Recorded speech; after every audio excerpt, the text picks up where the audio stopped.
பாடுவேன் மகிழ்வேன் கொண்டாடுவேன் அப்பா சமூகத்தில் பாடி மகிழ்ந்து கொண்டாடுவேன் பாடுவேன் மகிழ்வேன் கொண்டாடுவேன் அப்பா சமூகத்தில் பாடி மகிழ்ந்து கொண்டாடுவேன் அக்கினி மது நீரே ஆறுதல் மழை நீரே அக்கினி மதில் நீரே என் ஆறுதல் மழை நீரே இக்கட்டில் துணை நீரே இருளின் வெளிச்சம் நீரே இக்கட்டில் துணை நீரே இருளில் வெளிச்சம் நீரே நன்றி நன்றி நன்றி நன்றி நன்றி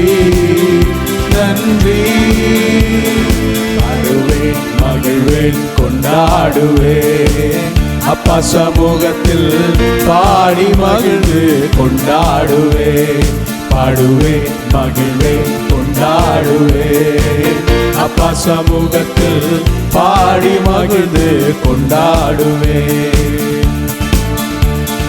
துயர் நீக்கும் மருத்துவரே என் துதிக்கு பாத்திரரே துயர் நீக்கும் மருத்துவரே என் துதிக்கு பாத்திரரே பலனெல்லாம் நீதானையா பிரியமும் நீதானையா என் பலனெல்லாம் நீதானையா என் பிரியமும் நீதானையா நன்றி நன்றி நன்றி நன்றி நன்றி நன்றி பாடுவேன் மகிழ்வேன் கொண்டாடுவேன் அப்பா சமூகத்தில் பாடி மகிழ்ந்து கொண்டாடுவேன் பாடுவேன் மகிழ்வேன் கொண்டாடுவேன் அப்பா சமூகத்தில் பாடி மகிழ்ந்து கொண்டாடுவேன்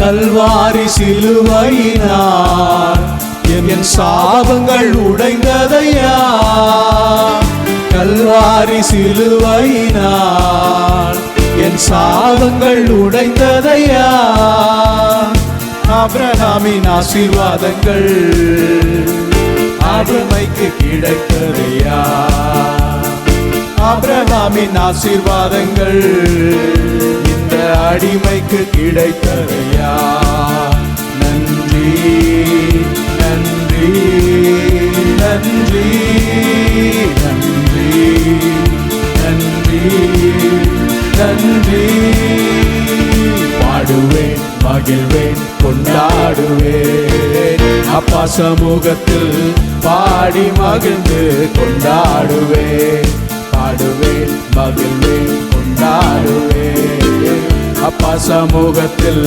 பாடி மகிழ்ந்து கொண்டாடுவேன்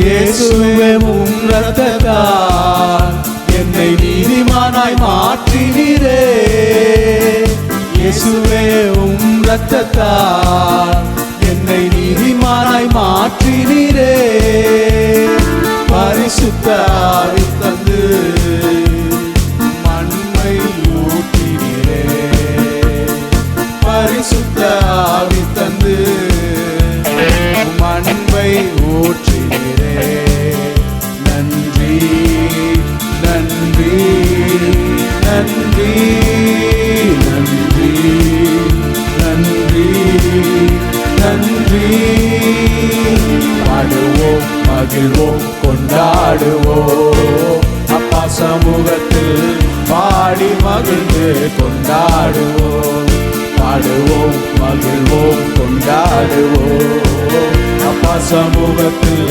பாடி மகிழ்ந்து கொண்டாடுவோம். நேரடியாக வசனத்திற்கு நேராக நாம் கடந்து செல்லலாம். So let us go to the scripture directly.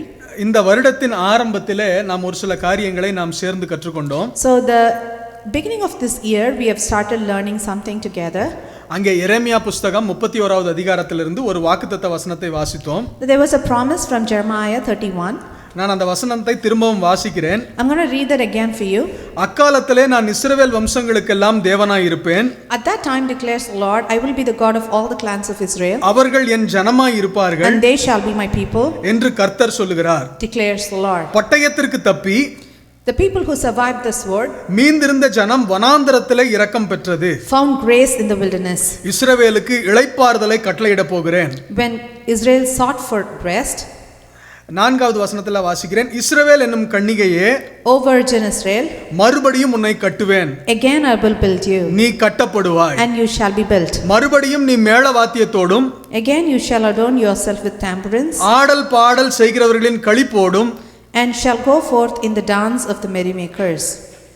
நீ களிப்புள்ள கூட்டத்தோடும் நீ புறப்படுவாய். You shall go forth in the dance of the merrymakers. கடந்த வாரங்களிலே முதல் வாரத்திலே நான் தேவனாய் இருப்பேன், அவர்கள் என் ஜனமாய் இருப்பார்கள் என்பதை குறித்து பேசினேன். In the first week we discussed that I will be the God of all the clans of Israel and they shall be my people. That's what we discussed. இரண்டாவது வாரத்திலே பட்டயத்திற்கு தப்பி மீந்த ஜனம் வனாந்தரத்திலே இரக்கம் என்கிற தலைப்பிலே பேசினேன். The second week the topic that we discussed was the people who survived this war found grace in the wilderness.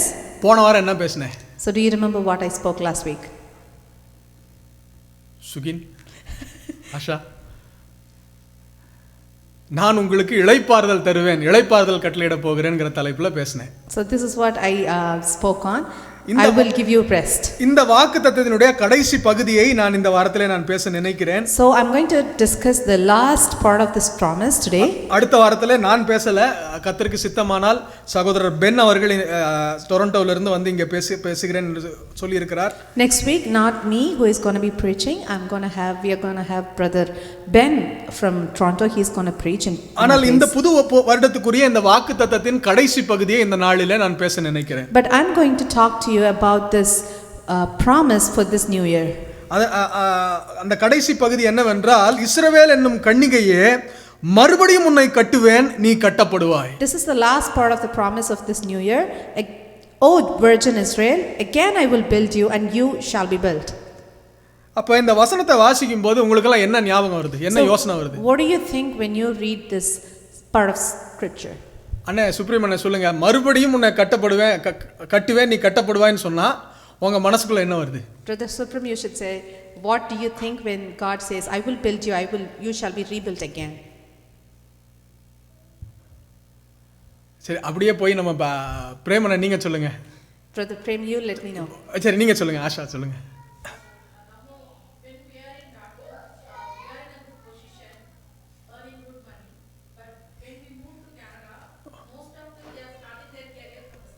Okay. So God will again build and He will give above what we think. Amen. கர்த்தர் அப்படியே செய்வாராக. Amen. Let the Lord do whatever you have told. எனக்கு இந்த வசனத்தை வாசித்தோனே என்னுடைய மனதுக்கு வந்த ஒரு யோசனை. So this is what I thought when I read this part of scripture. மறுபடியும் உன்னை கட்டுவேன் அப்படினா, when God says again I will build you, முதல்ல ஒரு கட்டடம் இருந்துச்சு. So there was a building already. முதல்ல ஒன்னு கட்டி இருந்துச்சு. There was something which was built already. இப்போ ஆனா கட்டப்படல. But it is not built now. இப்போ முதல் மாதிரி இல்ல. It is not in the former position. முதல்ல ஒரு வாழ்க்கை இருந்துச்சு. There was a former life. முதல்ல ஒரு வாழ்க்கை, ஒரு தரம் இருந்தது. There was a quality. ஆனால் இப்பொழுது அந்த வாழ்க்கை தரத்திலிருந்தோ அல்லது அந்த வாழ்க்கையிலிருந்தோ அந்த சமாதானத்திலிருந்தோ அல்லது அந்த சந்தோஷத்திலிருந்தோ நாம் எதையோ ஒன்றை இழந்து நாம் இந்த நாளிலே இருக்கிறோம். From that former glory, whatever we had, we have lost some of the quality, some of the joy, some of the peace from whatever we had already. ஆனா ஆண்டவர் என்ன சொல்றாருன்னா, and this is what the Lord says, நான் மறுபடியும் உன்னை கட்டுவேன். I will again build you. நிறைய நேரத்துல ஏன் இடிக்கப்பட்ட நிலைமை அப்படி நம்ம யோசித்து பார்க்கணும். Most of the times we should ponder upon why there is a place of destroyed, ruined status. வேதாகமத்துல பார்க்கும்போது பல காரணங்கள், பல நேரத்திலே பல மனிதர்கள் அங்கே இடிக்கப்பட்ட நிலைமையில இருந்திருக்கிறார்கள். So when we look up the scriptures, there are a lot of instances where a lot of people at a lot of times and a lot of parts of their life they have lived a life which was ruined and broken. ஒரு மனுஷனுடைய வாழ்க்கையில, ஒரு சில மனிதர்களுடைய வாழ்க்கையில பாவம் ஒரு பெரிய காரியத்தை செய்திருந்தது. Some of these people, the reason for the broken status was because of the sin. பாவத்தினுடைய விளைவு ஆண்டவர் அவர்களுடைய வாழ்க்கையை, நம்முடைய வாழ்க்கையை நிறைய நேரத்துல ஆண்டவர் ஒரு சில இடங்களில் இடிக்க வேண்டியது இருந்தது. God had to break some parts of our life because of the sins that we have committed. நிறைய நேரத்துல பாவத்தினால் ஆண்டவர் இடிக்கிறாருன்னு சொன்னா ஒரு தண்டனை கொடுக்கறாருன்னு நம்ம நினைக்கிறோம். Most of the times when we listen that it is because of the sin that we are broken, we always think that it is as punishment of our sins. ஆனா நிச்சயமா தண்டனையா இருக்க வேண்டியது இல்ல. No, not that it should be punishment all the time. இப்போ என் பையன் ஏதாவது ஒரு பொம்மையை கட்டறான்னு வெச்சுங்களேன். இப்ப கீழங்க Basil செஞ்சிருக்கான். So my son has built a puzzle now. He has put together. நிறைய தப்பு பண்ணிட்டான். So if he has made a lot of mistakes. அப்ப தப்பு கட்டும்போது அது சரியா கட்டப்படல. So since he made it with lot of mistakes and misplaced. இப்போ நான் போய் அதை கட்டறேன்னு அர்த்தம்னா அதை மீண்டும் நான் சீர்படுத்துகிறேன்.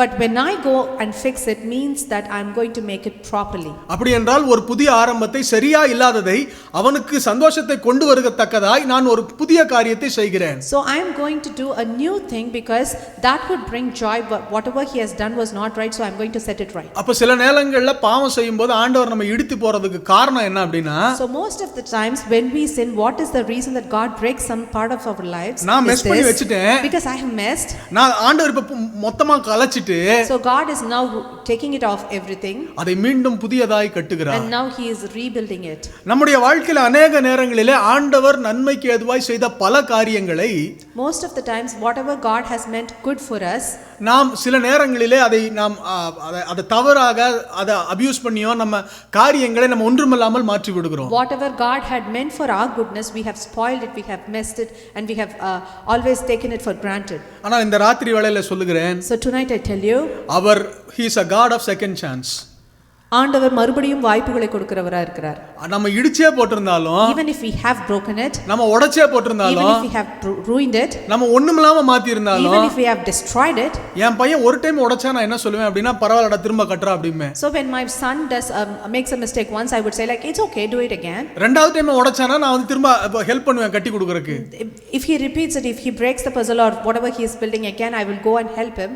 ஆனா மூணாவது டைம் நாலாவது டைம்னு போகும்போது, but when it is the third and the fourth time, நீ உனக்கெல்லாம் வரவே வராதுடா, I would just say like you are not fit for that. ஆனா ஆண்டவர் அப்படி இல்லங்க. but our God is not like that. உங்க வாழ்க்கை பத்தில எனக்கு தெரியல. I don't know about your lives. ஆனா என் வாழ்க்கையில நான் 100% சொல்ல முடியும். I can only talk for myself. 100% I can tell you this. என் வாழ்க்கையில நான் உடைச்சு போட்ட ஆண்டவர் கொடுத்த நிறைய ஆசீர்வாதத்தை நான் உடைச்சு போட்டுருக்கேன். There has been a lot of instances where God has given me some blessings that I have broken it and ruined it. And God has always given me a second chance. ஆண்டவர் எனக்கு மறுபடியும் வாய்ப்புகளை கொடுத்திருக்கிறார். இந்த ராத்திரி வேளையில சொல்லுகிறேன், Tonight I tell you, உங்களை மீண்டும் கட்டுவேன் ஆண்டவர் சொன்னார்னா, when God says that I will build you again, இந்த வருஷத்துல கர்த்தர் புதிய ஆப்பர்சூனிட்டிஸ் உங்களுக்கு கொடுப்பாருங்க. God will give you new opportunities this year. பேதுருன்னு சொல்லி ஆண்டவருக்கு ஒரு சீஷன் இருந்தான். There was a disciple called Peter. ஏசப்பா கூடவே இருந்தான். He was with God like Jesus Christ all the time. கூடவே சாப்பிட்டான். He ate with him. கூடவே படுத்திருந்தான். He slept with him. ஆண்டவருக்கு பக்கத்துல யோவான் அப்படிங்கற ஒரு சீஷன் அவருடைய மார்பிலே சாய்ந்து உட்கார்ந்திருந்தான். There was this loving disciple by the name John, and he was leaning on Jesus. அந்த சீஷனை பார்த்தா இவனுக்கு பொறாமை வரும். And he was jealous of that disciple who was so close to Jesus. அவனை பத்தி ஒரு ஆசீர்வாதம் சொல்லிட்டு அவனுக்கு மட்டும் என்ன ஆசீர்வாதம், என்னை பத்தி என்ன கணக்கு அப்படினு கேட்பான். And whenever God pronounces a blessing upon his life, John's life, Peter always had this question, so what about me, what am I doing? அந்த அளவுக்கு ஆண்டவரோட ஐக்கியப்பட்ட ஒரு மனிதன். And he had so much of fellowship with the Lord. ஆனா அந்த மனுஷன், but that man, ஆண்டவராகிய இயேசு கிறிஸ்துவை சிலுவைக்கு பிடிச்சிட்டு போறாங்க. when they took him, arrested the Lord. அப்ப இந்த மனுஷனை பார்த்து அங்கே வேலை செய்கிற ஒரு அம்மா கேக்குறாங்க. So there was this lady who was a servant maid in the house of the priest. நீயும் அந்த கலிலேயன் அந்த இயேசு கிறிஸ்து கூட இருந்த மனுஷன் தானே? And she asked, you are a Galilean, right, with Jesus? உன் பேச்சு அவர் பேச்சு மாதிரி இருக்கு. Your accent shows that up. நான் இன்னொரு சொல்றேன், ஒரு சைடு நோட் சொல்றேன். I want to tell you a side note. நிறைய நேரத்துல நம்ம பேச்சு காட்டி கொடுத்துரும். Most of the times our words, our speech reveals us. நம்ம யார் கூட இருக்கறோம்? It reveals with whom we are. நம்ம எதை ரொம்ப பார்க்கறோம்? What we watch. எதை நம்ம அதிகமா விரும்புறோம்? What we love. அது என்ன பண்ணும்? நம்ம வாய் what happens, our mouth, நம்ம வாய் காமிச்சு கொடுத்துரும். it shows it up. So யார் கூட இருக்கறீங்கங்கறத, so whomever you are associated with, நம்ம மறைக்கணும்னு நினைச்சாலும், even if we want to hide it, நம்ம வாய் காமிச்சு கொடுத்தோம். our talk will show it up. சரி, சைடு நோட்ல இருந்து மெயினுக்கு வரேன். Okay, now I am going to deviate. அப்ப இந்த அம்மா கேக்குறாங்க, நீ உன் பேச்சு அவர் கூட இருந்த, நீ அவர் கூட தானே இருந்த? That lady asked, oh, you have been with that Jesus. இப்ப இந்த மனுஷன் சொல்றான், This is what this man says. சத்தியமா எனக்கு அவர் யாருன்னே I தெரியாது. swear I don't know him. ஐயோ, அந்த ஆளுக்கு எனக்கு சம்பந்தமே Or இல்லங்க. there is no connection or association between me and that man. ஒரு கட்டத்துல அந்த என்ன சொல்ல வசனம் என்ன சொல்லுதுன்னா, அவன் சபிக்கவும் சத்தியம் பண்ணவும் தொடங்கினான். At one point he started to curse and swear against the Lord. அப்படினா என்ன அவன் சொல்ல ஆரம்பிச்சான் அப்படினா, So what has he started talking about? இயேசு கிறிஸ்துவ அந்த ஆளை பத்தி எனக்கு சத்தியமா தெரியும், அந்த ஆள் ஒரு அயோக்கியன். So he started slandering about Jesus. He said like he had no association with him. அவனுடைய வாழ்க்கையில அவன் இவ்வளவு நாள் கூட இருந்த மனிதனை ஒன்றுமில்லாமல் அந்த உறவை தரமட்டமாய் முடித்து விட்டான். In one instant, this Peter, he ruined the whole fellowship that he had, the relationship that he had with Jesus. நிறைய நேரத்துல நம்முடைய வாழ்க்கையில கூட Most of the times, even in our lives, relationships, உறவுகள், அதே ஒரு சில நேரத்துல நம்முடைய சேர்த்து வைத்த காரியங்கள், all the things that we have saved, ஒருவேளை நம்ம ஆசைப்பட்ட ஒரு சில காரியங்கள், all the things that we have desired, இதெல்லாம் அப்படியே தரமட்டமா நம்ம ஆக்கிடுவோம். everything we ruin it at one instance. இவன் ஒன்றும் பெருசா போய் யாரையும் எடுத்து கத்தி எடுத்து குத்தி கொல்லலைங்க. He did not slain somebody. வாய் வார்த்தை தாங்க. Just the words. அதெல்லாம் நம்ம தமிழ்ல அடிக்கடி சொல்லுவாங்க. That is what we say in our language. ஒரு வார்த்தை வெல்லும். There is this one word that would win. இன்னொரு வார்த்தை என்ன பண்ணுமா? கொல்லும். அப்ப நம்ம வாயை பத்தி ரொம்ப ஜாக்கிரதையா இருக்கணுங்க. So another word can kill us. So we should be very careful about our words. ஆனா இப்படிப்பட்ட பேதுருவை ஆண்டவர் திரும்ப வந்து சந்திக்கிறாரு. So but this Peter, God comes and visits this Peter again. அவன் மீன் பிடிக்க போயிருந்தான். அவனை மீன் பிடிச்சு திரும்ப வரான். He went to fish and he is coming back. அவனுக்கு நல்ல காலையில நேரத்துல ஆகாரம் எல்லாம் கொடுத்துட்டு, In the morning he fed him with breakfast. அவன் தோள் மேல கையை போட்டு, Now he draws him close. யோனாவின் குமாரனாகிய சீமோனே, Simon, son of Jonah, இவர்களிலும் என்ன அதிகமா do you நேசிக்கிறீங்க? love me more than these? நீ என்ன நேசிக்கிறியாப்பா? Do you love me? நீ என்ன நேசிக்கிறியாப்பா? Do you love me? நீ என்ன நேசிக்கிறியாப்பா? Do you love me? 3 time கேட்டாரு. He asked him thrice. பேதுரு சொன்னாரு, This is what Peter said. ஆண்டவரே உங்களுக்கு தெரியும். Lord, you know. சில நேரங்கள்ல நேசம் இல்லாமல் நாம் சபிப்பதில்லை, நேசம் இல்லாமல் நாம் சத்தியம் பண்ணல. Most of the times we did not curse, we did not swear just because we did not have love. நம்ம அவங்களை நேசிச்சது உண்மைதான். Yes, we did love them. ஆனா ஏன் நம்ம சபிச்சோம், ஏன் சத்தியம் பண்ணோம்னா, Why did we curse and swear? சூழ்நிலை நிமித்தம். Because of the circumstances. ஆண்டவர்ட்ட சொன்னா, This is what he told the Lord. ஆண்டவரே உங்களுக்கு எல்லாமே தெரியும். Lord, you know everything, Lord. உங்களுக்கு என் இருதயத்தை தெரியும் You know ஆண்டவரே. my heart, Lord. ஆண்டவர் அவனை பார்த்து சொன்னாரு, This is what the Lord told him. திரும்ப என் ஆடுகளை நீ மேய். Oh, please take care of my lambs, sheep. முன்னாடி நல்லா இருக்கும்போது அவனை பார்த்து சொன்னாரு, இந்த கல்லின் மேல, இந்த பேதுரு மேல உன்னை சுத்தி இந்த சபையை நான் கட்டுவேன்ப்பா, நீ சபைக்கு தலைவனா இருப்பப்பா அப்படின்னு சொன்னாரு. When the times were all fair, this is what the Lord said, on this rock, on this stone will I build church. அப்படின்னு சொன்னாரு. He told him like that. ஒண்ணும் இல்லாம தரமட்டமாக்கிட்டான். Now he ruined everything. ஆனா இந்த நேரத்திலே ஆண்டவர் சொன்னது என்னன்னா, And even in this instance, this is what the Lord said. எல்லாமே தரமட்டமானதுக்கு அப்புறம் ஆண்டவர் சொன்னது Even என்னன்னா, after you have destroyed everything, this is what the Lord said. உன்னையே தான்பா நம்பி இருக்கிறேன். Yes, I still trust you. இன்னைக்கு இந்த மாலை வேளையில சொல்லுகிறேன், In this evening, I tell you, இந்த வந்திருக்கிற 6 பேத்துக்கு நான் சொல்றேன், to all these 6 people who have come today, திரும்ப உங்களை கட்டுவார். God will build you again. திரும்ப உங்களை நாட்டுவார். God will again plant you. திரும்ப உங்களை கீர்த்தியும் புகழ்ச்சியுமாய் மாற்றுவார். He will again make you a praise. ஆனா அந்த ஆண்டவர் God of second chances இருக்கும்போது, Even that Lord who is the Lord of second chances, ஆனா நம்முடைய வாழ்க்கையில என்ன பண்றோம்னா, நிறைய நேரத்துல most of the times what do we do in our lives? நமக்கு தப்பு செய்கிறவர்களுக்கு செகண்ட் சான்ஸ் நம்ம கொடுக்கறதே We don't give a second chance to people who mistake or sin against us. இந்த வாரத்துல ஒரு நாள் நான் சுகினோ என் மனைவில உட்கார்ந்து பேசிட்டு இருக்கோம், நான் ஒரு வார்த்தை சொன்னேன். So this week when my wife and Sugin were talking, this is what I said. எதை வேணா மன்னிப்பேன், I would forgive anything. ஆனா இந்த விஷயத்தை மட்டும் நான் கண்டிப்பா மன்னிக்கவே I மாட்டேன். will not forgive just this one thing. அப்பதாங்க ஒரு வசனம் என் மனசுல பட்டுச்சு. And this is the verse, the scripture that came into my heart. மத்தேயு 18வது அதிகாரம், Matthew 18, 21வது வசனம், 22வது வசனம். மத்தேயு 18வது அதிகாரம், Matthew 18, 21வது வசனம், 22வது வசனம். 21 and 22. அப்பொழுது பேதுரு அவரிடத்தில் வந்து, Then Peter came up and said, ஆண்டவரே, என் சகோதரன் எனக்கு விரோதமாய் குற்றம் செய்து வந்தால், Lord, how often will my brother sin against me? நான் எத்தனை தரம் மன்னிக்க வேண்டும்? And I forgive him. 7 தரம் மட்டுமா என்று கேட்டான். As many as 7 times? அதற்கு இயேசு Jesus said to him, 7 மாத்திரமல்ல, I do not say to you 7 times, 70 தரம் உனக்கு 70 மட்டும் என்று உனக்கு சொல்லுகிறேன். but 77 times.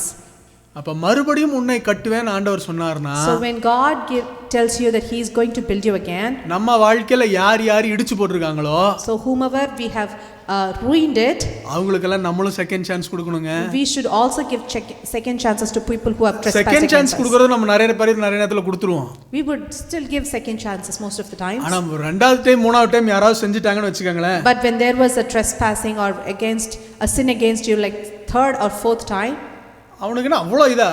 hey, what is that? What is the matter with him? ஒரு டைம் செஞ்சா மன்னிச்சேன், Yes, I forgave him the first instance. 2 time செஞ்சா மன்னிச்சேன், I even have forgiven him the second instance. மூணாவது நாலாவது டைம் மன்னிக்கிற அளவுக்கு என்னை பார்த்தா என்ன லூசு மாதிரி இருக்கா? Do I look crazy to you that I have to forgive him third and fourth times again and again? ஆனா கொஞ்சம் ஸ்லோ டவுன் பண்ணி யோசித்து பாருங்க. But we have to slow down and think about this. நம்ம வாழ்க்கையில எத்தனை தப்பு பண்றோம்? How many times we trespass? எத்தனை டைம் ஒரே விஷயத்தை திரும்ப திரும்ப பண்றோம்? How many times repeatedly we sin against? ஆனா கர்த்தர் மன்னிக்கிறாரே. But God forgives us. இன்னைக்கு ராத்திரி வேளையில சொல்லுகிறேன், Tonight I tell you, let us also be people of second chances. நம்மளும் மறுபடியும் வாய்ப்பு கொடுக்கிறவங்களா இருப்போம்.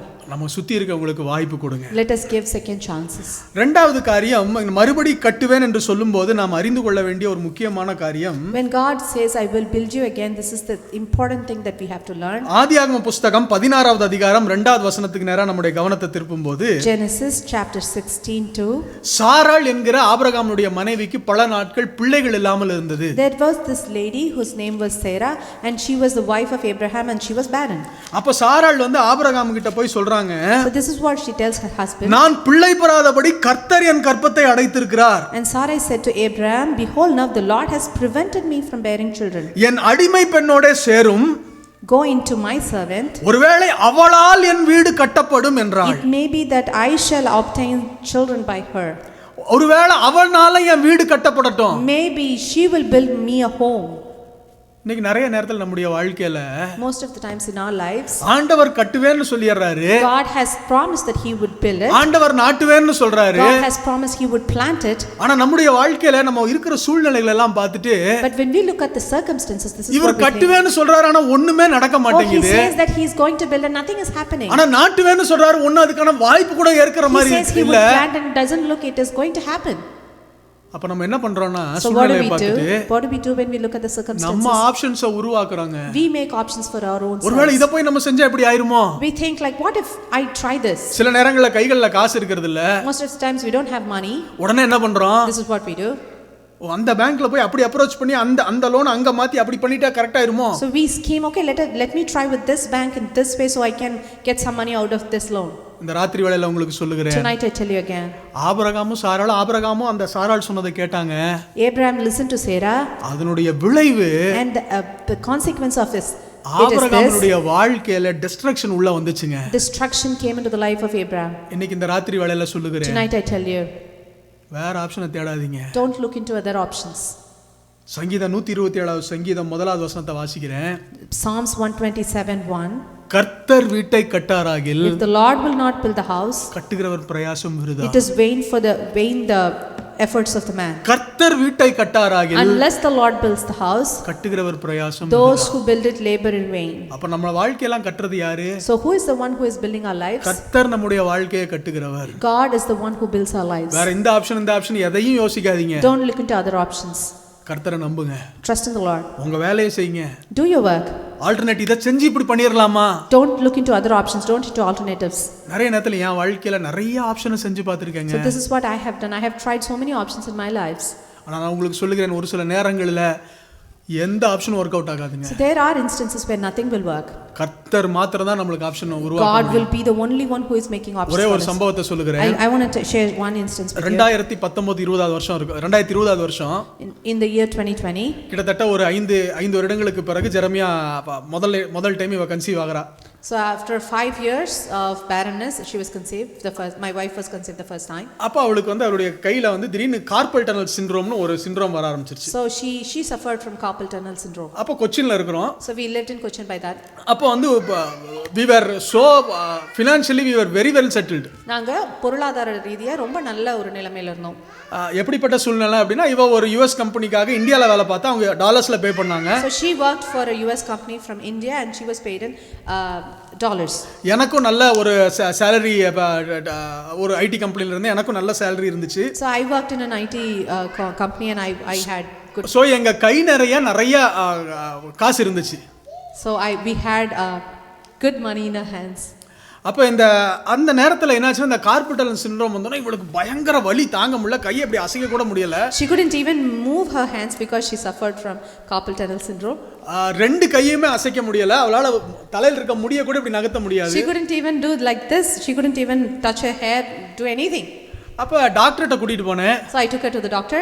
டாக்டர் என்ன சொன்னாங்க அப்படினா, This is what the doctor said. ஏமா நான் உனக்கு வேணுங்கிற ஸ்டீராய்ட்ஸோ இல்ல மத்த மருந்து நான் கொடுக்க முடியும். I can give you steroids or things that could put this inflammation down. நீ 5 வருஷம் கழிச்சு பிரெக்னன்ட் ஆயிருக்க. But you have conceived after 5 years. உனக்கு குழந்தை வேணும்னு நீ அழுகுற. You cry that you want your child. Egg தப்பா ஏதாச்சும் ஆயிருச்சுனா நான் பொறுப்பேற்க முடியாது, நான் அதை செய்ய மாட்டேன். I cannot take responsibility if something happens to your child in your womb because this is risky. அதனால அவர் மாத்திரை கொடுக்க மாட்டேன்ட்டார். So he refused to give any kind of pain. நான் என்ன யோசிச்சேன், கொச்சின்ல இருக்க நல்ல ஆயுர்வேதிக் இடங்கள் எல்லாம் போனோம்னா என்ன கிடைக்கும் வாங்கி இது சரியாயிரும்னு நினைச்சேன். So this is what I thought, okay, we live in Cochin, so we can try some of the ayurveda which is the best around. So I thought of those options. ஆயுர்வேதிக்ல போய் ஆயுர்வேதி எண்ணெய் வாங்கினேன். So I bought oils and lotions from Ayurvedam. அதுக்கு அப்புறம் இன்னும் அந்த ஆயுர்வேதக்காரர் இன்னொருத்தர் சொன்னாருன்னு சொல்லிட்டு ஒரு இடத்துல போய் ஒரு வாட்டர் ஜக் மாதிரி வந்து அதை வாங்கி கையில வச்சீங்கன்னா சரியாயினாரு, அதை போய் வாங்கிட்டு வந்தேன். So I went to another place where they would give you heat treatments where you have to hold a jug of water kind of thing and it heals. அதுக்கு அப்புறம் ஒரு இன்னொரு இடத்துல ஒரு ஆயின்மென்ட் சொன்னாங்க, அதை போட்டீங்கன்னா கண்டிப்பா சரியாயிருனாங்க, அதை வாங்கிட்டு வந்தேன். So I went again and looked for another ointment which they promised would heal it. என்ன செய்ய முடியுமோ நினைச்சு செஞ்சு பார்த்துட்டாங்க. I tried everything that I can. ஆனா அன்னைக்கு ராத்திரி தான் நான் புரிஞ்சுக்கிட்டேன் ஒரு விஷயம். And that is that night that I understood this. After all ஒரு கைவலி. Just an ache in the hand. ஆனா மனுஷனால கூடாது. But the man cannot heal her. அப்பதான் அன்னைக்கு ராத்திரி நான் புரிஞ்சுக்கிட்டேன். That is when I understood. ஒரு சில விஷயங்கள் கத்தர் கட்டாராகில் கட்டுகிற ஒரு பிரயாசம் வருதா. Unless the Lord builds some things, those who build it labor in vain. இன்னைக்கு இந்த ராத்திரி சொல்றேன். Tonight I tell you. உங்க வாழ்க்கையினுடைய சூழ்நிலைகள் எல்லாம் நீங்க புரிஞ்சுக்க வேண்டிய ஒரு முக்கியமான காரியம். This is one thing that you should understand in all circumstances of your life. God is the builder. கர்த்தர் தான் கட்டுகிறவர். கர்த்தரே நம்ம வாழ்க்கையை கட்டுகிறவர். God is the one who builds the house. சில நேரங்கள்ல சில பாடங்களை நம்ம கத்துக்கிற வரைக்கும் till we learn some lessons in our lives, ஆண்டவர் நம்மள அந்த பாதையில கொண்டு போறார். God is going to lead us in that path. கர்த்தர் நம்மை கட்டுகிறவர். The Lord builds us. கட்டுகிற கர்த்தர் இந்த ராத்திரியில சொல்றாரு, the Lord who builds tells you tonight, நான் உங்களை மறுபடியும் கட்டுவேன். Again I will build you. நீ கட்டப்படுவாய். You will be rebuilt. நான் உங்களை மறுபடியும் கட்டுவேன். I will again build you. நீ கட்டப்படுவாய். And you will be rebuilt. ஆனா ஆண்டவர் என்னதான் ஆண்டவர் தான் கட்டுகிறவராய் இருந்தாலும், even though that the Lord is the one who builds us, ஆண்டவரோட பியூட்டி என்ன அப்படினா ஆண்டவர் தனியா உட்கார்ந்து கட்டறது இல்ல. He doesn't do it all by himself. அது நோவாவோட பேழையா இருக்கலாம், even if it is Noah's ark, அல்லது தேவனுடைய பெட்டி மோசே கட்டின தேவனுடைய ஆசரிப்பு கூடாரமா இருக்கலாம், or the tabernacle that Moses put together, அல்லது எந்த காரியத்தை ஆண்டவர் செய்தாலும், be it anything that the Lord does, ஆண்டவர் பூமியில ஒரு மனிதனை கொண்டு செய்கிறார். He does it through a man in the earth. அப்ப நம்முடைய வாழ்க்கையில நீங்கள் புரிந்து கொள்ள வேண்டிய இரண்டாவது காரியம் என்னன்னா, this is the second thing that you should understand in your life. கட்டுகிறவர் கர்த்தர் தான். It is the Lord who builds us. ஆனால் நம்மை அவர் கட்டுகிற பணியிலே நம்மையும் இணைத்துக் கொள்கிறார். But he puts us he brings us together to do that job. He makes us co-workers of God. நம்ம ஆண்டவர் உடன் வேலையாட்களா நம்மளை உருவாக்குகிறார். நம்ம இல்லாம அவர் எந்த காரியத்தை அவரால் செய்ய முடியும். He can do things without us, but he doesn't do anything without us. ஆனால் நாம் இல்லாமல் அவர் எந்த காரியத்தையும் செய்வதில்லை. Still he doesn't do anything without us. இந்த மாலை வேளையில சொல்லுகிறேன், this is what I want to tell you this evening. உங்களை வச்சு தான் உங்க வாழ்க்கையை ஆண்டவர் கட்டுவார். God is going to build your lives using you. ஆனா அப்படி கட்டும்போது, but when God builds it, அல்லது நீங்கள் கர்த்தரோடு சேர்ந்து கட்டும்போது, or when you build it together with God, ஒரு 2 காரியத்தை மாத்திரம் நீங்கள் உங்கள் வாழ்க்கையில புரிந்து கொள்ள வேண்டும். You have to understand just 2 things. முதல் காரியம், ஒரு வசனத்தை வாசிக்கிறேன். This is the first thing. I will read a verse for you. நீதிமொழிகள் 14வது அதிகாரம் முதல் வசனம். Proverbs 14:1. புத்தியுள்ள ஸ்திரீ தன் வீட்டை கட்டுகிறாள். The wisest of women builds her house, புத்தி இல்லாத ஸ்திரீயோ தன் கைகளினால் அதை இடித்து போடுகிறாள். but folly with her own hands tears it down.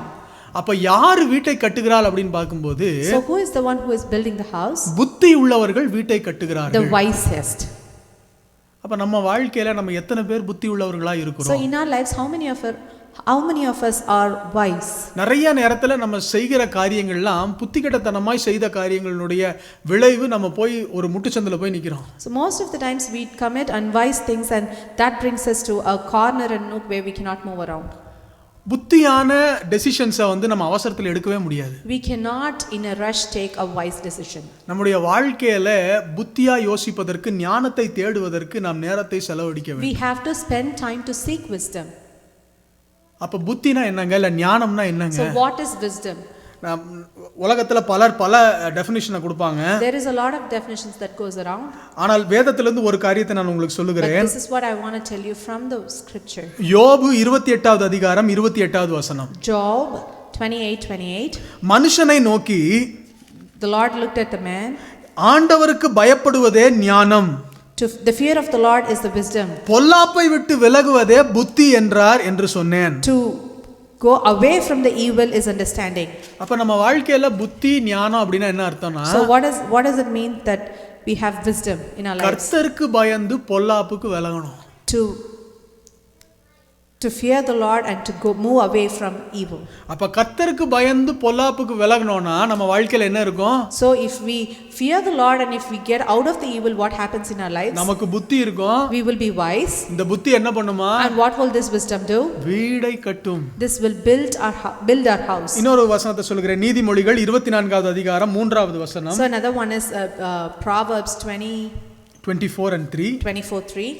வீடு ஞானத்தினால் கட்டப்பட்டு, through wisdom is house builded, விவேகத்தினாலே நிலை நிறுத்தப்படும். 23:3. 24:3. Okay, by wisdom a house is built and by understanding it is established. அப்ப வீடு எதனால் கட்டப்படும் அப்படினா, So how is a house built? ஞானத்தினால் கட்டப்படும். By wisdom. அப்ப கர்த்தர் உங்களை கட்டுவார் நான் சொல்லும்போது, But when I say that the Lord will build you, கர்த்தர் தான் கட்டுகிறவர். yes, the Lord builds you. கர்த்தர் உங்களை தன்னோடு சேர்ந்து கட்டுவதற்கு பயன்படுத்துகிறார். Yes, the Lord uses you to build the house together. அப்ப கர்த்தரோடு நீங்கள் சேர்ந்து கட்டும்போது உங்களுக்கு தேவை என்னன்னா புத்தி. So this is what you need when you do a work with the Lord. This is wisdom. ஆனா புத்தினா என்னன்னு சொன்னேன். I told you what wisdom is. ஆனா அதுதான் நிறைய நேரத்துல நமக்கு இருக்குது இல்ல. Most of the time that is what we lack. பொல்லாப்பை விட்டு விலகணும்னு ஆசை இருக்கு. Yes, we have the desire to run away from the evil. ஆனா பொல்லாப்பை விட்டு விலக முடியலையே நிறைய நேரத்துல. But most of the times we cannot run away from the evil. நான் உங்கள்ட்ட ஒரு கேள்வி கேக்குறேன். I want to ask you one question. எத்தனை பேருக்கு இங்க கொலை பண்ணணும்னு ஆசை? How many of you desire to murder somebody? இல்ல எத்தனை பேருக்கு வீட்ல போய் இன்னைக்கு பயங்கரமா சண்டை போட்டு இன்னைக்கு சமாதானம் இல்லாம தூங்கணும்னு எத்தனை பேருக்கு ஆசை? So how many of you plan to go home and quarrel and sleep without peace? இல்ல எத்தனை பேருக்கு நல்லா பொய்யா சொல்லணும் அப்படின்னு எத்தனை பேருக்கு How ஆசை? many of you want to blow out lies? யாருக்கு அப்படி ஆசை இருக்கா? Is there anybody who desire that? யாருக்குமே அப்படி ஆசை இல்ல. Oh, we don't desire that. ஆனா But நிறைய நேரத்துல நம்ம ஏன் என்ன பண்றோம்? But most of the times what are we doing? தேவையில்லாத கோபம் சம்பந்தம் இல்லாம எங்கேயோ இருந்து வருது. Or we have a bad temper from out of nowhere. ஒரு சின்ன விஷயமா இருக்கும், ஒண்ணுமே இல்லாத விஷயமா இருக்கும். Be a nothing, it be a problem that doesn't worth anything. ஏன்டா ஆபீஸ்ல லேட்டா போயிருப்போம். We would go from the office to home like we would be delayed. லேட்டா எந்திரிச்சிட்டாங்க முடிஞ்சு. I woke up late, that's it. இல்ல ஒரு நாள் லீவ் வேணும். I need a vacation or a holiday. எனக்கு லீவ் வேணும், இதான் உண்மைங்க. I need a vacation. ஆனா அதுக்கு நம்ம என்னென்ன கதை சொல்றோம்? So what are the stories that we spin? மொத்தமா ஒரு கதையை உருவாக்கி இல்லாத ஒரு கதையை உருவாக்கி we create a story out of nothingness. நம்ம என்ன பண்றோம் அப்படினா ஒரு பொய்யை சொல்லுகிறோம். And then we spin a lie. அப்ப அப்படினா என்ன அர்த்தம்? So what does it mean? பொல்லாப்புக்கு விலகறதுக்கு ஆசை இருக்கு. Yes, we want to go away from the evil. அல்லது புத்தியா இருக்கறதுக்கு ஆசை இருக்கு. Yes, we desire to be wise. ஆனா புத்தியா இருக்க முடியல. But we could not do that. அப்ப வசனத்துல என்ன சொல்லுகிறது அப்படி என்றால், This is what the scripture says. அப்ப இந்த ஞானத்தையும் இந்த புத்தியும் என்ன பண்ணணுமா? So what should we do for the wisdom and the understanding? ஞானத்தை வா என்று கூப்பிட்டு, You have to invite wisdom, come. புத்தியை சத்தமிட்டு அழைத்து, You have to call louder for understanding. அதை வெள்ளியை போல நாடி புதையலை தேடுகிறது போல தேடுவாயாகில், If you seek it after, you should seek it after, you should seek after it like it is silver, and you should sought after it like it is a treasure. அப்பொழுது கர்த்தருக்கு பயப்படுதல் இன்னதென்று நீ உணர்ந்து தேவனை அறியும் அறிவை கண்டடைவாய். That is when you will know what is the wisdom. அப்படின்னா இதனுடைய அர்த்தம் என்ன அப்படின்னா, This is the meaning. ஏன் ஞானம் வா, We should call, come wisdom. புத்தி வந்துரு அப்படிங்கிறது இல்லைங்க. No, you don't have to just say like, come understanding, come wisdom to me. ஆனா அதனுடைய அர்த்தம் என்னன்னா, This is what the meaning is. ஜெபம் பண்ணி ஆண்டவர்ட்ட கேளுங்க. Pray and ask the Lord. ஆண்டவரே பொல்லாப்புக்கு விலகிறதுக்கு ஞானம் கொடுங்க. Lord, give me the discernment to run away from the evil. எனக்கு புத்தி கொடுங்க. Oh, give me understanding. பொய்க்கு நான் தப்பிச்சுக்கணும். Lord, please help me to get out of கோபத்துக்கு the நான் lies. தப்பிச்சுக்கணும். God, let me escape from anger. மற்ற தப்புகளுக்கு நான் தப்பிச்சுக்கணும். Help me to get rid of all the other mistakes. இப்ப ஜெபிக்கிறவர்களாய் மாற வேண்டும். So we should become people of prayer. We have to pray. நம்ம ஜெபிக்கணும். நம்ம ஜெபிக்கும்போது When we pray, God gives us strength. ஆண்டவர் நமக்கு பலத்தை தருவார். அது நிமித்தம் நமக்கு புத்தியினால் நிரப்புகிறார். Through that he fills us with wisdom. புத்தியினால் நிரப்பி நம்மை கட்டுகிறவர்களாய் மாற்றுகிறார். God fills us with wisdom and he makes us builders. இரண்டாவது ஒரு வசனத்தை நான் உங்களுக்கு வாசிக்கிறேன். The second thing I want to read is scripture. அதே நீதிமொழிகள் 24வது அதிகாரத்துல Same Proverbs 24. 27வது வசனம். 27 the verse 27. வீட ஒரு காரியத்தை கட்டும்போது என்ன தேவைன்ற இரண்டாவது காரியத்தை நான் உங்களுக்கு சொல்லுகிறேன். I'm going to tell you the second thing that you would need when you build something. வெளியில் உன் வேலையை எத்தனப்படுத்தி, Prepare your work outside. வயலில் அதை ஒழுங்காக்கி, Get everything ready for you yourself in the field. பின்பு உன் வீட்டை கட்டு. And after that build your house.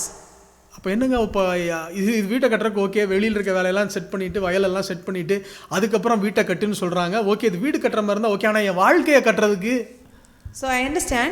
So you have to prepare your work outside. You have to get everything ready for yourself in the field and then build your house. But that is a house. What about my life? அப்ப இந்த வசனத்துல இருந்து நம்ம கற்றுக்கொள்ள வேண்டியது என்னன்னா, So this is what we should learn from this scripture. learn priorities in your life. உங்களுடைய வாழ்க்கையில முதன்மையானவைகள் என்ன என்பதை கற்றுக்கொள்ளுங்கள். எது முதல்ல தேவையோ, First look into your priorities. எது உங்களுக்கு அவசியமோ, Whatever you require, அவைகள் எல்லாம் செய்து விட்டு you prepare all those things மற்ற காரியங்களை செய்யுங்க. and then you get into other things. If you want to be a builder, நீங்கள் ஒரு கட்டுபவரா இருக்கணும்னா learn to prioritize. எதை முக்கியம்னு கத்துக்குங்க. நிறைய நேரத்தில் நம்முடைய வாழ்க்கையில Most of the times in our lives, முக்கியம் அல்லாதவைகளை முக்கியம் என்று நாம் நினைக்கிறோம். we prioritize things that are not priorities. ஒரே ஒரு வசனத்தை வாசிக்கிறேன். I want to read one part of scripture. 1 Samuel புத்தகம் 15வது அதிகாரம் 22வது வசனம். 1 Samuel 15:22. சவுல் ராஜா ஒரு பலி செலுத்திட்டாரு. There was this king Saul who has sacrificed. ஆண்டவர் ஒரு பட்டணத்துக்கு போய் அங்க இருக்கிறவங்க எல்லாத்தையும் மொத்தமா மடங்கடிச்சிட்டு வரணும்னு ஆண்டவர் சொன்னாரு. God had commanded him to slaughter everybody in a city. ஆனா இவர் அங்க போய் அங்க இருந்து ஆடு மாடுகள் எல்லாம் தூக்கிட்டு வந்துட்டாரு. But then he brought all the cattle and sheep back. இப்போ அந்த ஆடு மாடுகளை தூக்கிட்டு வந்து அவர் என்ன பண்றாருன்னா, இது ஆண்டவருக்கு நான் கொடுக்கிறேன்னு சொல்லிட்டு பலி இடுகிறாரு. Now he brought all those things and he is trying to sacrifice it to the Lord. இப்போ தேவனுடைய தீர்க்கதரிசியாக சாமுவேல் அங்க வந்து சொல்றாரு. So this is the prophet, God's prophet comes here. அதற்கு சாமுவேல் கர்த்தருடைய சத்தத்திற்கு கீழ்ப்படிகிறதை பார்க்கிலும் சர்வாங்க தகன பலிகளும் சர்வாங்க தகன பலிகள் கர்த்தருக்கு பிரியமா இருக்குமோ?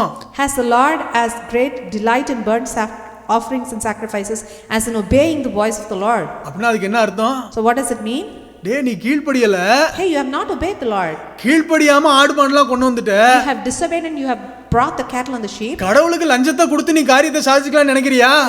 Are you trying to bribe the Lord with the sacrifices? நிறைய நேரத்துல இன்னைக்கு கிறிஸ்தவங்க நம்ம அப்படிதாங்க இருக்கோம். Most of the times as Christians we try to do this. சர்ச்சுக்கு ரெகுலரா வந்துட்டா, We come to the church, நல்லா ஜெபம் பண்ணிட்டா, if we just pray, காணிக்கை போட்டுட்டா, or if we just give offerings, ஆண்டவருக்கு அப்படியே நம்ம பிரியமா நடக்கிற மாதிரி நம்ம நடந்துட்டோம்னா, or we try to put up a show that we are pleasing the Lord, எல்லாம் நடந்துரும்னு நினைக்கிறோம். we are thinking that everything would go in our way. ஆனா இந்த ராத்திரியில சொல்லுகிறேன், So tonight I tell you, காணிக்கையோட பலி ரொம்ப முக்கியம். More than offerings, obedience is important. அதனால தான் புதிய ஏற்பாட்டில் ஏசப்பா சொல்லும்போது சொல்றாரு, This is what the Lord says in New Testament. நீ காணிக்கை போட வந்தேனா If you are bringing an offering, காணிக்கை பெட்டிக்கு முன்னாடி அந்த காணிக்கை வச்சிரு. please put your offering there, right there, stop there. அங்க நிறுத்திட்டு ஃபர்ஸ்ட் சகோதரனோட சண்டை போட்டிருந்தேனா So you keep it there, go back to your brother whomever you have quarreled with, அவங்ககிட்ட சமாதானம் ஆயிட்டு go patch it up. அதுக்கப்புறம் வந்து காணிக்கை போடு. After you make peace with him, come back and then offer. நிறைய நேரத்தில் நம்ம வாழ்க்கையில் என்ன பண்றோம், Most of the times what do we do in our lives? ஆண்டவருக்கு நம்ம வந்து காணிக்கை போறது நல்லதான் காணிக்கை போடுறது. It is good to offer to the Lord. It is good to bring offerings to the Lord. ஆனா அதை காட்டிலும் முக்கியம் எதுன்றது What is more important than that? கீழ்ப்படிதல். Obedience. முதலாவது தேவனுடைய ராஜ்யத்தையும் அவர் நீதியையும் தேடுங்க. Seek ye first the kingdom of the Lord and the righteousness, அப்ப இதெல்லாம் உங்களுக்கு கூட and all these things shall be added unto you. நான் உங்களுக்கு சொல்றேன், உங்க வாழ்க்கையில எதை தேடினாலும் கர்த்தரை தேடுங்க. No matter what you seek in your life, first seek the Lord. என் வாழ்க்கையில நான் உங்களுக்கு சேலஞ்ச் பண்ணி சொல்ல முடியும். From my life I can challenge you. எத்தனையோ விஷயங்கள் நடக்க கூடாத விஷயங்கள், Most of the things that நடக்க முடியாத விஷயங்கள், the things that cannot happen, that is impossible, கர்த்தர் என்னோட வாழ்க்கையில் நடத்தி இருக்கிறார். God had done in my life. என் வாழ்க்கையில சந்தோஷமா கையை உயர்த்தி தைரியமா சொல்ல முடியும். I can joyfully raise my hands with praise. I can tell this. கர்த்தரை தேடுங்க. Seek after the Lord. உங்களுக்கு தேவையானதெல்லாம் கர்த்தர் நிச்சயமா செய்வார். God will do all that you need. Idli வாங்கினா சட்னி கிடைக்குமா கிடைக்காதா? When you buy idli, will you get chutney or not? கிடைக்குமா கிடைக்காதா? Will you get it or not? ஆனா நம்ம நிறைய நேரத்துல என்ன பண்றோம் அப்படின்னா, Most of the times this is what we do. Chutney கொடுங்க. Please give me chutney. நம்ம கேட்க வேண்டியது என்னன்னா, And all that we should be asking is, idli கொடுங்க. give me idli. ஆண்டவர்ட்ட நம்ம போய், ஆண்டவரே நான் உங்களை தேடுறேன். Lord, you should go to the Lord and say, Lord, I seek after you. நான் உங்களை தேடினேன்னா, When I seek after you, Lord, எல்லாம் நான் ஆசைப்படுறது தேவைப்படுறது எல்லாம் கண்டிப்பா all that I desire and all that I need would follow. இந்த ராத்திரி வேளையில சொல்லுகிறேன், Tonight I tell you, பல காரியங்களை தேடுறோம். we are seeking after a lot of things. தேடுங்க. Yes, you should seek. எல்லாருக்கும் ஆசை இருக்கு. Yes, everybody has desire. ஆனா இதெல்லாத்துக்கும் முன்னாடி கர்த்தரை தேடுங்கள். But prioritize Lord before all of these things. நம்முடைய வாழ்க்கையில learn priorities. In your lives, learn priorities. அப்ப நம்முடைய வாழ்க்கையில நான் சொல்லுகிறேன், கர்த்தர் கட்டுவேன்னு சொல்றாரு. When Lord says I will build, அவர்தான் கற்றவரு. He is the one who builds. அவர்தான் கற்றவரா இருந்தாலும் என்னைய கட்டுகிறதுக்கு சேர்த்துக்கிறாரு. Even though He is the primary builder, He takes me in to do that job.